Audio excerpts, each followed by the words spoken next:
போதை பழக்கங்கிறது சமூகத்தின் மிகப்பெரிய முக்கியமான பிரச்சனை. அது சமூகத்தின் கூட்டு பொறுப்பின் மூலமாக தான் அதை சரி செய்ய முடியும். காவல்துறைக்கும் அரசாங்கத்திற்கும் பெரும் பங்கு இருந்தாலும் சமூகத்திற்கும் பங்கு இருக்குங்கிற இடத்துல இந்த விவாதம் நிக்குது. 100%. அதனால தான் ஹோலிஸ்டிக்கா பார்க்கணும்னு சொல்றேன். இதை நீங்க ஐசோலேட்டடா இதுக்கு ஒரு தீர்வுன்னு சொல்லவே முடியாது. எல்லாருக்கும் பொறுப்பு இருக்குது.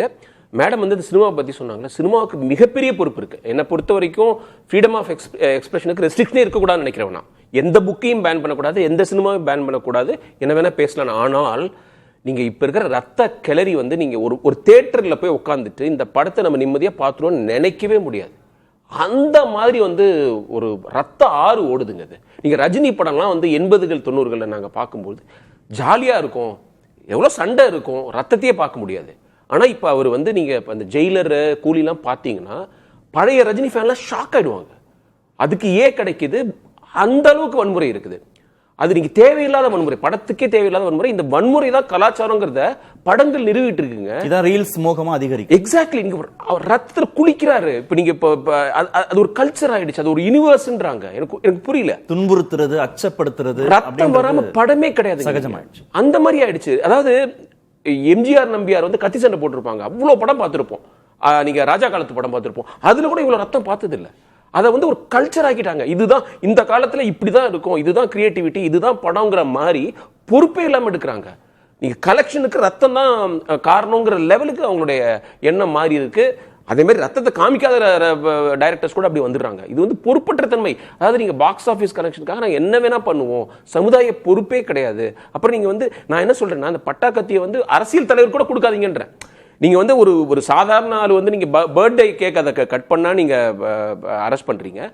அரசியல் தலைவருக்கு அந்த கத்தி கொடுக்கறது என்ன ஒரு பெரிய பந்தா என்னன்னு கேட்கிறேன். ஒரு பெரிய ராஜராஜ சோழனா யாரா இருந்தாலும் சரி, எந்த கட்சி தலைவருக்கு கொடுக்காது. கமலஹாசனை பாராட்டணும்.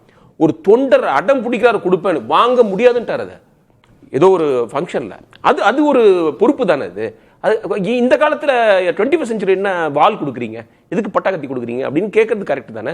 அதனால எல்லாருக்குமே பொறுப்பு இருக்குது. அரசாங்கத்துக்கு அதிக பொறுப்பு இருக்கு. இப்போ திமுக அரசு நாங்க போதைக்கு எதிராக ஒரு நடவடிக்கை எடுக்கிறோம்னா அடுத்த வருஷம் டாஸ்மாக் விற்பனை 5000 கோடி கம்மியா இருக்கணும். அப்ப மட்டும்தான் அவங்க பேசுறது கரெக்ட். நீங்க 50,000 கோடியிலிருந்து 60,000 கோடி ஆக்கிட்டு 50 கடை மூடணும், 100 கடை மூடணும், இதெல்லாம் ரொம்ப ரொம்ப தவறு. அந்த இதை அவங்க இன்னும் முடுக்கணும். அப்புறம் எனக்கு இன்னொரு கவலை என்னன்னா, இந்த டீச்சர்ஸ் அண்ட் ஸ்டூடெண்ட்ஸ் அந்த ரிலேஷன்ஷிப் பிரேக் டவுன் ஆயிடுச்சு. ஆக்சுவலா அந்த பிடி டீச்சர்ஸோட ஒரு நல்ல பாண்ட் இருக்கும். ஏன்னா அவர் படிக்க சொல்ல மாட்டாரு, மார்க் போட மாட்டாரு, அவரோட ஒரு அன்பா பழகுவாங்க. கிளாஸஸ் கிடையாது. மேடம் சொல்ற மாதிரி இங்க அர்பன் ஸ்பேசஸே கிடையாது. நீங்க நம்ம கிராமத்துல பொது இடம் இருக்கும் விளையாடுறதுக்கு, வீட்டு வாசல விளையாட முடியும். இப்ப அங்கேயே விளையாடுறதுக்கு இடம் கிடையாது. அப்ப சிட்டில எங்க கிடைக்கும்? ஸோ அப்படி இருக்கிற போது நீங்க பள்ளிக்கூடத்துக்கு கிரவுண்ட் இருக்கு, அதுவும் அரசாங்க பள்ளிக்கூடங்களுக்கு தான் கிரவுண்ட் இருக்குது. பிரைவேட் ஸ்கூல்ஸ் அவங்க அந்த நீட் கோச்சிங் அது இதுன்னு போயிடுறாங்க, ஜேஇ கோச்சிங் அதுல தான் கான்சென்ட்ரேட் பண்றாங்க. இந்த கிரவுண்ட்ஸை யூட்டிலைஸ் பண்றதுக்கு போர்க்கால நடவடிக்கை கவர்மெண்ட் எடுக்கணும். பசங்களை என்கேஜ் பண்ணணும். அவங்களுக்கு இந்த ரீல்ஸை அவங்க பப்ளிசைஸ் பண்றாங்க. ரொம்ப ஒரு அடிமட்டத்திலேருந்து ஒரு ஒடுக்கப்பட்ட சமுதாயத்திலிருந்து வரவங்களுக்கு இது ஒரு ப்ராமினன்ஸ் கிடைக்குது. இதன் மூலமா எனக்கு ஒரு புகழ் கிடைக்குது. அது புகழ்னு சொல்ல முடியாது, ஒரு நொட்டாரிட்டி கிடைக்குது, குறுகிய கால அங்கீகாரம் கிடைக்குது. ஏன்னா இது ஒரு ஆணவ கொலை மாதிரி நீங்க அதை பண்ணிட்டு வெளியில பப்ளிசைஸ் பண்றாங்க.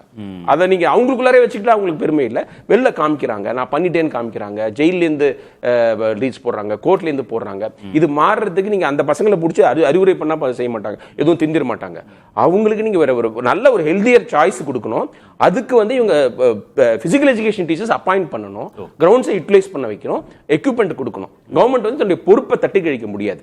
அவங்க ஏதோ பிஜேபி பெரும் பங்கு காவல்துறைக்கும் அரசாங்கத்துக்கும் இருக்கு. டெஃபினட்டா. பிரகாஷ், இதுல முதல் சுற்றுல நீங்க பேசும்போது பெரும் பங்கு காவல்துறைக்குன்னு சொன்னீங்க. ராஜாராம் சார் சொல்லும் போது அரசியல்வாதிகள், காவல்துறையினர், ரவுடிகள், இந்த நெக்ஸஸ் ரொம்ப முக்கியமானதுன்னு சொல்றாரு. அவங்களுக்கும் பொறுப்பு இருக்குல்ல, இந்த ரெண்டு தரப்புக்கும் பொறுப்பு இருக்கு. இதுதான் சார் சட்டம் ஒழுங்கு பிரச்சனைன்னு சொல்றது. இப்போ திருத்தணியில ஒரு சின்ன அசால்ட்டோட போயிடுச்சு, அவன் ட்ரீட்மெண்ட் எடுத்து போயிட்டான்.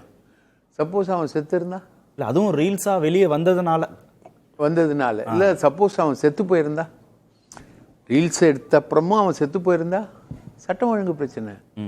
வடமாநில இளைஞரா வேற இருக்கிற போது அது வேற ஒரு கோணத்துல போகும் இல்லையா. அது கிறிஸ்மஸ் தாத்தாவை அடிக்கிறானுங்க நார்த் இந்தியாவில், கிறிஸ்மஸ் தாத்தாவை அடிக்க அந்த மாதிரி கொண்டு போயிடுவாங்க.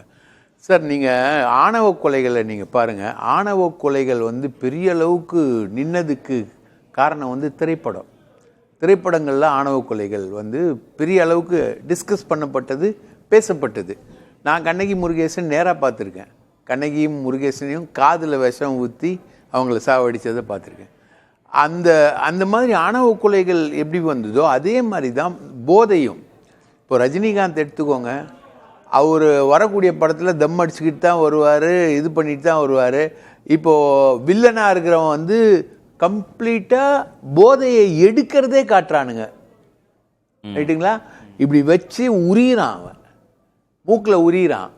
அப்போது அவனுக்கு பார்க்குறவனுக்கு என்னென்னா போதைப் பொருள் இப்படி ஒன்று இருக்குது, அதை இப்படி வச்சு மூக்கில் உரியலாம் அப்படின்ற அளவுக்கு திரைப்படங்கள் வருது. போதை கலாச்சாரத்தோட உச்சம். ஸ்குவாட் அடிக்கிறான், ஆஃப் அடிக்கிறான், அது அடிக்கிறான், இது அடிக்கிறான், கும்பலாக இருக்கான், ஒயின் ஷாப்பில் போகிறான். எந்த திரைப்படத்தில் பார் இல்லை, பார் சீன் இல்லாத திரைப்படம் என்ன இருக்குது? இருக்குது, எல்லா திரைப்படத்துலையும் இருக்குது. அப்போது திரைப்படத்தோட ரோல் என்பது ஒரு முக்கியமான ரோலு இந்த விஷயங்களை கண்ட்ரோல் பண்ணுறதுக்குன்றது. So it has when this has become the order of the day. இதுதான் வந்து ஆர்டர் ஆஃப் த டேன்னு வரும்போது ஆட்டோமேட்டிக்காக ப்ராக்டிஸ் பண்ணுறான்.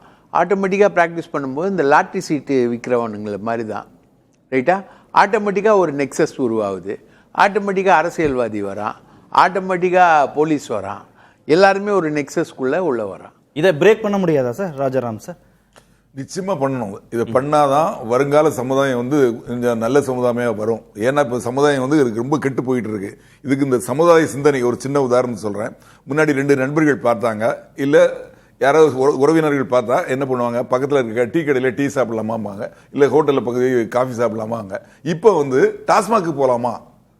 இது இளைஞர்களும் அப்படித்தான் இருக்காங்க, முதியவர்களும் அப்படித்தான் இருக்காங்க. அந்த மாதிரி ஒரு நம்ம சமூகம் அந்த அளவுக்கு போயிடுச்சு. இல்ல போதை பழக்கம் அதிகரிச்சிருச்சுன்னு அதே கட்சிக்காரங்களும் தானே அறிக்கையும் விடுறாங்க. ஆமா, அதையும் பண்றாங்க. இப்ப அரசாங்கம் வந்து இந்த எடுக்கக்கூடிய நடவடிக்கைகள் கட்டாயம் எடுக்கணும். அதுல வந்து இன்னொரு விஷயம் சொல்றேன் கேளுங்க. இப்ப மேடம் சொன்னாங்க, சார் கூட சொன்னாங்க, பெரிய ஹீரோக்கள் வந்து அவங்க வந்து இதுக்கு முன்னாடி எம்ஜிஆர் காலத்துல ஒரு படம் எடுக்கிறாங்க அப்படின்னா ஒரு வில்லன் இருப்பார், தப்பு பண்ணிக்கிட்டே இருப்பார், கதாநாயகரை தட்டி கேட்டே இருப்பார். ஒரு சூழ்நிலையில அவர் வந்து இவங்களே பிடிச்சி போலீஸில் கொடுப்பாங்க, இல்லை போலீஸே வந்து அவங்களை அரெஸ்ட் பண்ணோம், அடுத்த நீதிமன்றத்தில் வந்து அவங்களுக்கு தண்டனை கொடுப்பாங்க, அவர் ஜெயிலுக்கு போவார், அப்புறம் திரும்பி வருவார். இப்படி தான் இருக்கும். ஆனால் இப்போ இருக்க கதாநாயகர் என்ன பண்ணுறாரு, அந்த வில்லனை ஒரே வெட்டு தலை துண்டா போய் விழுது, அதை அப்படி காட்டுறாங்க. இது என்ன பெரிய ஹீரோக்களே பண்ணுறாங்க. அது மாதிரி ஒரு 10 பேரை கொலை பண்றாரு, ஆனா ஒரு போலீஸ் கூட அவர் அரெஸ்ட் பண்ணல. நம்ம இந்தியாவில் இருக்கக்கூடிய எந்த சட்டமும் வந்து அவங்களை அரெஸ்ட் பண்ணல, கோர்ட்டுக்கு போகல, தண்டனை கொடுக்கல, விடுதலை பண்ணல. ஆனா அப்படி பண்ணல. இந்த இளைஞர்களுக்கு என்ன தோணுது, இல்ல போதை பழக்கத்தை ஊக்குவிக்கிறதும் வன்முறை கலாச்சாரத்தை ஊக்குவிக்கிறதுலயும் சினிமாவுக்கு மைனர் ரோல் இருக்கா, மேஜர் ரோல் இருக்கா? ஆமா, அதே மாதிரி முழு பொறுப்பு சினிமாவுக்குன்னு சொல்ல. போதைப் பொருள்கள், இப்ப சார் சொன்னாங்களே போதைப் பொருள்களை பத்தி, அத மாதிரி விக்கிறவங்க கடத்துறவங்க எப்படி எப்படி கடத்துறாங்க, எப்படி எப்படி விக்கிறாங்க, அதை எப்படி பயன்படுத்துறாங்க, அந்த டான கதாநாயகனா காட்டுறாங்க. இது மாதிரி கெட்டவர்களை கதாநாயகன். இதுக்கு வந்து தணிக்கை போர்டுன்னு ஒண்ணு இருக்கு. அந்த தணிக்கை போர்டு என்ன பண்றாங்க, சமுதாயம் கெட்டு போகுது, இது மாதிரி காட்டினா கெட்டு போகுமேன்னு சொல்லிட்டு அந்த காலத்துல எம்ஜிஆர் காலத்துல ஒரு பாட்டு வரியில ஒரு வரி இருந்தா கூட அதை கட் பண்ண சொல்லுவாங்க. பாட்டை உதய சூரியனின் பார்வையிலே புதிய சூரியனின் பார்வையிலும் மாத்தினதான் சொல்லுவாங்க அந்த காலத்துல. ஆனா இப்போ வந்து அப்பட்டமா என்ன நடக்குதோ அதை விட, அதாவது தவறுகள் சமுதாயத்தில் நிச்சயமா இருக்கும், இல்லாம இருக்காது. ஆனா அந்த சமுதாயத்தில் நடக்கக்கூடிய தவறுகளை மட்டுமே காட்டி அதை வச்சு பொதுமக்களை, அது குறிப்பா கலாச்சாரம் நார்மலைஸ் பண்றது, அந்த கலாச்சாரம் நிச்சயமா. பேன் இந்தியா படம்னா ரத்தம் அதிகமா இருக்கும்னு நினைக்கிறாங்க. எல்லா மாநிலத்துக்கும் ரத்தம் தான் புரியும். 1000 கோடி வேணும்னா அதிக அளவுல ரத்தம், எல்லா மாநில ரத்தமும் சேரணும், அளவு கூட எல்லாருக்கும் அப்பீல் ஆகுது.